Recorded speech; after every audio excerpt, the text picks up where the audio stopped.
Hi, thank you so much for the introduction.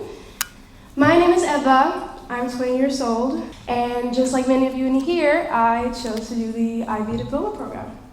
I'm from Olofsson, but I decided to go to school in Malmö because the school was bigger and known for their IB program. I lived there in my own apartment for 2 of my 3 years. My higher levels were English Lit, Swedish Lit, and History, and my standard levels were Theater, Math Studies, and Environmental Systems and Societies. Right now I am at the end of my year, preparatory high school science, so chemistry, physics, biology, and math on a higher level than what Math Studies gave me.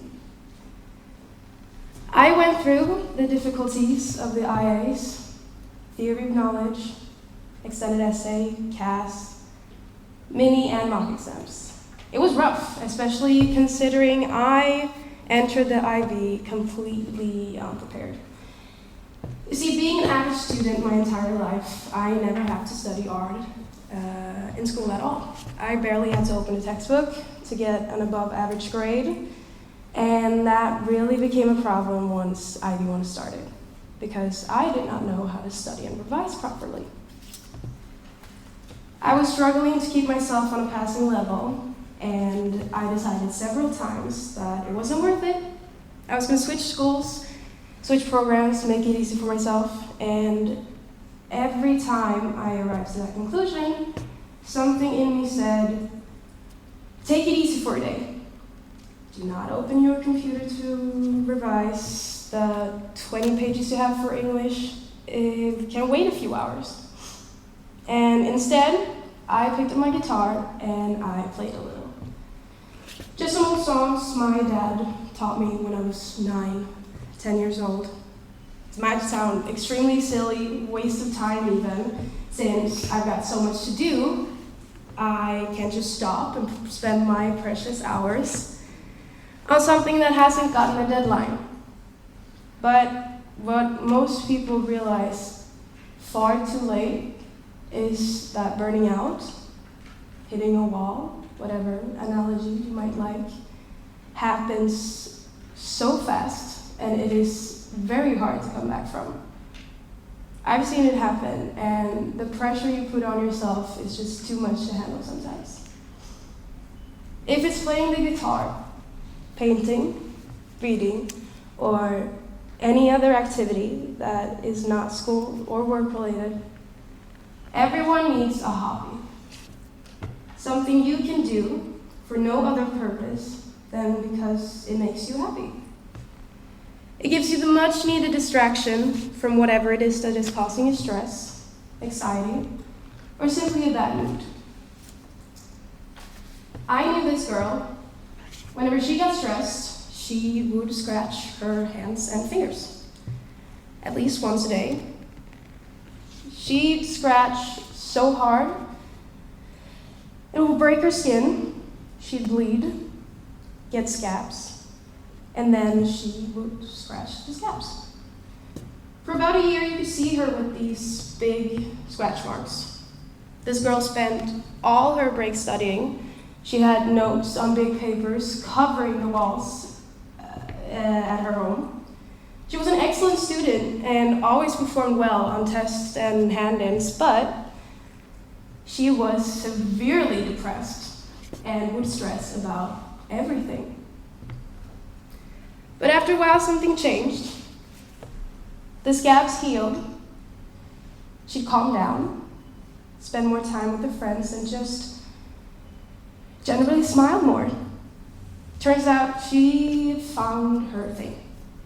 We had people who turned to other self-destructive behavior much like self-harm, drugs, drinking, overspending, isolating themselves, the list goes on. Not having an outlet for the things that weigh so heavy on you have a real effect on your life. Even the top 15 people in our year had their little things. Every single one of them had one thing that wasn't circled around schoolwork. It wasn't CAS related. It was an activity they did just because they wanted to. No strings attached. One girl painted shirts, really cool, usually album covers and stuff like that. Another guy produced music, made beats, wrote songs. The thespians in the class, they would watch musicals on our long breaks. And a lot of people, including myself, loved to read, just about anything. So having a hobby gives you an opportunity to enhance your life. It allows you to de-stress while still staying mentally productive. It also has been proved that people with hobbies are less likely to suffer from low mood, depression, and stress. Team sports and other group activities can improve your communication skills and your relationships with other people. And the fun thing about hobbies are that whatever your interest may be, creative, academic, athletic, or even more personal, there will absolutely be a hobby for you. The Australian Psychological Society conducted a survey recently about stress and well-being. And 4 of 5 participants found activities like listening to music or spending time on a hobby moderately or highly effective in managing stress. So performing hobbies do have a noticeable effect on you, both physically and mentally. Physical activities improves your strength, heart, lungs, and blood flow. Playing musical instruments can improve your memory. And other artistic hobbies like painting, reading, and board game puzzles are reported to prevent dementia later in life. So, what's the point of having a hobby? We've already established it's good for your health, both immediate and future. But why do we spend time on something that serves no immediate purpose? A task that does not render any money, food, or other realistic things you might need to prosper. It's to have fun. People spend time on hobbies because they think it's fun. And having fun is not as easy as it used to be when we were kids. Some reasons for this are guilt. You feel guilty because other people aren't having fun. Lack of time. Our commitments prevents us from having fun. And perceived inappropriateness. The fact that others around us can't have fun.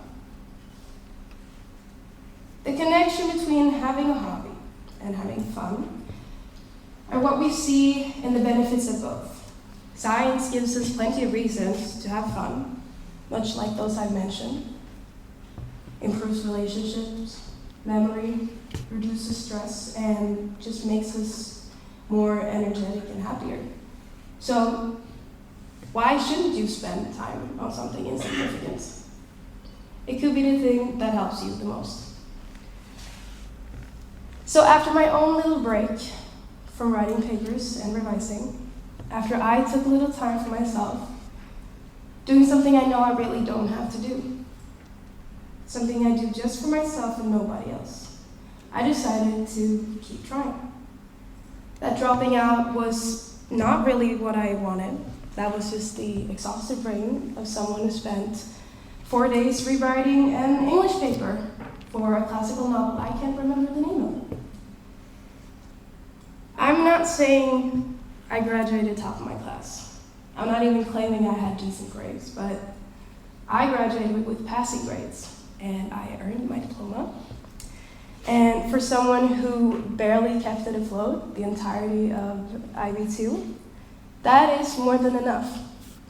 Having a hobby could be creative, could be weird, silly. You don't even have to be good at it. It doesn't matter. As long as it's for you, then everything will be fine. Thank you for listening.